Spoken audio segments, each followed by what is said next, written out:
Hello, everyone. I cannot wait to share with you what happened in Mass because it was so distracting for me. It was one of the worst Masses I've ever attended. Oh, and wait, I see this shirt I never wear. So it says, Fall for Jesus, He never leaves. It's a total fall shirt. My husband says it's the ugliest one he's ever seen. I got it on one of those Facebook ads and it looked cute and I'm like, all right, I'll get it. So I can only wear it one time in the season. So there you go. Fall for Jesus, He never leaves. And I have to tell you, I was so distracted in Mass. I was barely able to pay attention to the readings. I'm looking here and I had a cross. My husband painted this room. And I haven't put the cross back because I don't want to put a hole in the wall. So I'm waiting to get one of those little command hooks. But I forgot I have this awesome software. So there we go. Jesus. Not just the cross, but the crucifixion, because that is really what I want to share. So I'm going through Mass and I'm trying. I am constantly going to God saying, I am so sorry. I don't know why my mind is wandering. As a matter of fact, the priest in his homily said, our minds are like wild horses coming out of the barn, and they just go and go wherever they want. But it's up to us to rein it back in, pull it back, wherever our thoughts go. Mine should have been about offering myself to Jesus and through Him to the Father, my sacrifice today. So it was right before I went up to receive Holy Communion. And it was a moment where I just stopped and I went right back to Mary. I said, I am not in the right disposition. I'm not in the right disposition to receive you, Lord. So what does that mean? I actually have to stop and get a book that I put together about mental prayer. And it talks about if we were only in the right frame of mind every time we would receive the Eucharist, we would be, so filled with grace. So let me check it out.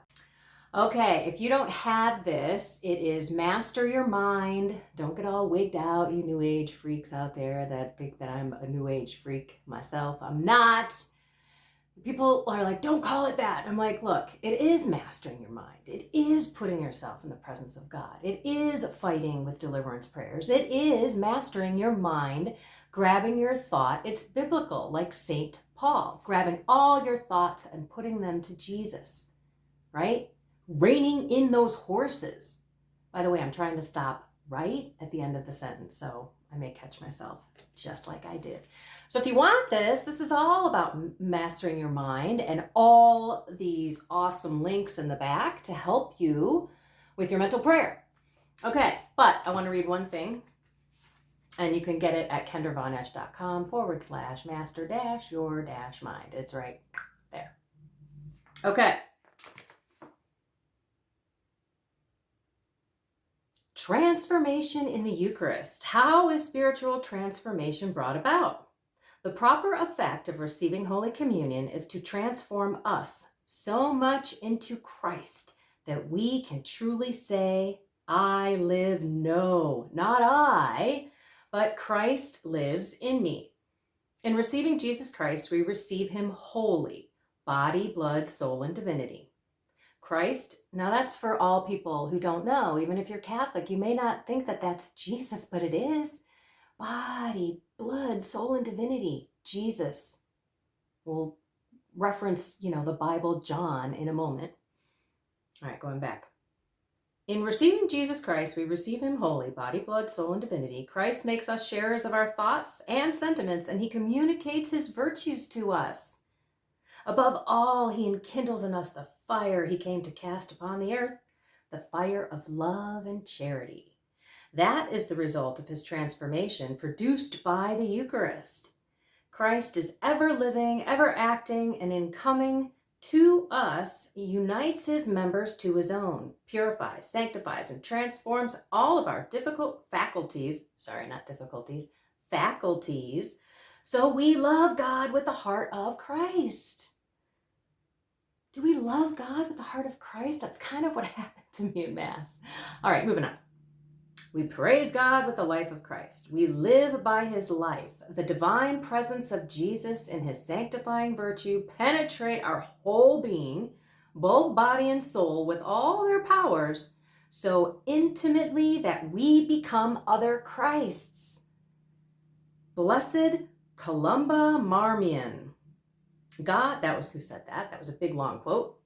God has established Holy Communion with the power to transform us into great saints. If we received our first Holy Communion and are not yet saints, why not? Because it's our disposition. We're distracted. We have our kids climbing all over us. We have our to-do list, which we shouldn't be doing anything on the day that we worship the Lord, by the way. Busted. All right, the amount of grace, this is St. Thomas Aquinas, not me.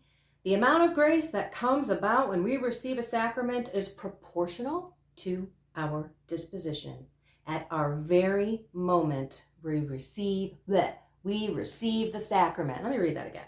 The amount of grace that comes about when we receive a sacrament is proportional to our disposition at our very moment we receive the sacrament. St. Thomas Aquinas. That is so important. The Eucharist. So I received the Lord, and as I was receiving him, I was asking Mary to receive him in my heart. And on the way back, I just bawled. These were not my tears. They just flowed out. I couldn't stop them. And I sometimes get a little embarrassed when I'm bawling in Mass, because I will tell you, in the beginning of my journey, probably like the second or third year when I was really working through all my sinful ways and trying to be a better Christian and coming to confession all the time, I just had beautiful moments with the Eucharist. I had this resting in the Spirit experience at a healing Mass, and the Eucharist just became something so intense for me. And I haven't had that in a long time. And I almost felt like Jesus was saying, I miss you. I miss your heart. I miss that disposition that you used to have when you would come up and receive me. And it's up and down. I'm sure this happens to all of us. Some days you have an awesome experience in Mass, and other days you're kind of like, whoa, just like with prayer. It's why it's so important for us to pay attention to how we approach these holy moments. So if I look back and I'm honest with myself, I know darn well what I did. I got up right before I had to get dressed. I didn't have any moment for reflection, any moment to read the readings before I went. I ran in, had a few moments to pray, and that is never the way to approach a reverent Mass. We should get there a little bit early. I know it's hard, especially if you have kids, whatever state of life you are in, but get there early because it's beautiful to sit and prepare yourself to offer yourself through Jesus to the Lord and to receive Jesus in our bodies and our souls. So that was one. Two, I was just rattled because I was rushed. And so I kept thinking of all these things that I wanted to do and things that maybe I should do. And it was wonderful because the homily was all about waiting for the Lord and having trust. Not figuring it out all right now. That was one thing he said. It's the people who make haste and do things really fast who aren't really doing the will of God. We've got to pray through things, discern things, especially big decisions. So it was wonderful. I asked the Lord, I want to be present when I receive you. So right before I received him was when I fully felt present. And then I cried on the way back and I was wiping off my tears, and just beautiful. So I wanted to share that with you because it matters how you prepare for Mass. It matters what you do when you're in Mass. So I also found that I was very distracted because my eyes were open. If anyone is in Mass with me, they always seem, I'm always closing my eyes because I don't want to be distracted by kids, by the sun coming in and out and the beautiful windows. Anything can distract you. Don't think that Satan doesn't come into the church. He's there to distract you so that you don't receive the graces that you're supposed to because you're completely detached from the moment as you're walking up there to receive Jesus. Okay, and then of course, lastly, it was a moment of fakery,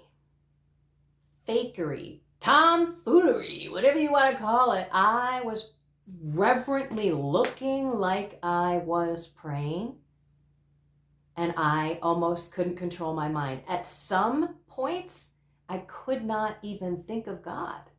I had this complete blankness. I don't know if you've ever had that. I couldn't put my mind on anything. And again, I wasn't paying much attention. I didn't deliver spirits or renounce them. But right before I went up, I just begged God to put Mary in my heart and to have Mary receive him. Okay, that's it. I just wanted to share that with you because we can all receive such amazing graces. Go back and listen to what I read. It's important to note that, you know what, if we were truly reverent people and we knew exactly what we were getting when we were going to Mass, not only were we receiving the Lord, but we were offering ourselves as a sacrifice to the Father through him, we might actually have massive grace come out at us, especially First Communion. I didn't even know what the heck First Communion was. I was just going through the motions. Had I known that that was Jesus, wow, what a difference my first 42 years of my life might have been. I don't know, crazier things have happened. All right, this was a long one. I'm going to be editing and making kind of more videos that have more content. And referencing beautiful scripture. I told you I was going to get to John, so I have to do that still as well, because it's important for us to remember who we're receiving, because it is the body, blood, soul, and divinity of Jesus. We are supposed to chew/gnaw on Jesus. That was why a lot of people fell away, because they thought this is a hard saying. But then Peter said, when Jesus asked him, are you guys going to fall away too? Because this is what I'm asking you to do. And he's like, to whom shall we go? You're pretty much telling us the words for everlasting life. And there you go. I guess I'm not going to go to John.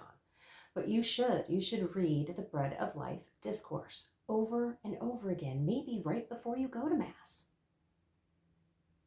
Do a little search on your search engine. It'll come up, Bread of Life discourse. So for those of you who want to see the kind of background, I'm going to show it to you. Here we go. Okay, so this is behind the scenes, just to show you. I moved the light. This is where I sit. Yes, old chair, got a blanket on it. That stares at me. And then back here is just a desk. Again, another one stared at me. There's the cross. Oh, there's my finger. There's the cross. But I really liked the crucifixion. And then, of course, all of my little statues. And by the way, if you have our little infant of Prague, face it toward your door. Did you know that? All the little things you can get from this little podcast. All right. I love you all. I love you all so much. Alrighty, find something more. I finally